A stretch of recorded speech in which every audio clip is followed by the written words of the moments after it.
శక్తి ఉన్నవాడు దాడి చేస్తాడు, కానీ నియంత్రిత శక్తి ఉన్నవాడు ప్రపంచాన్ని రక్షిస్తాడు. ఇదే హనుమంతుడి మహిమ. సీతమ్మను వెతుకుతూ హనుమంతుడు లంకానగర ద్వారానికి చేరాడు. అక్కడ ఒక రాక్షసి నిలిచింది.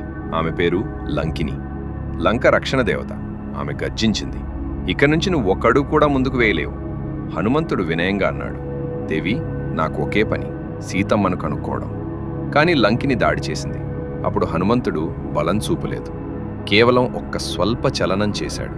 ఆ తాకిడి గట్టిగా కాదు, కానీ ఆ ప్రభావం మాత్రం మెరుపు దెబ్బలా. లంకిని నేలపై పడిపోయింది. ఆమె లేచి నమస్కరించి చెప్పింది, నన్ను జయించింది నీ దెబ్బ కాదు, నీ హృదయంలో ఉన్న వినయమే. ఆమె మార్గం విడిచిపెట్టి ఆశీర్వదించింది, నీ వల్లే రాక్షసుల అంతం మొదలవుతుంది. ఈ కథ మనకు చెప్తున్నది ఒకటే, శక్తిని చూపడం గొప్ప కాదు, శక్తిని నియంత్రించుకోవడం. ఒక తపస్వి శక్తిని నియంత్రించేవారే మహానుభావులు. ఈ కథ నచ్చితే లైక్ చేయండి, తర్వాత వినడానికి సేవ్ చేసుకోండి. ఇంకా పార్ట్ 5 కోసం ఫాలో అవ్వండి. జై బజరంగ.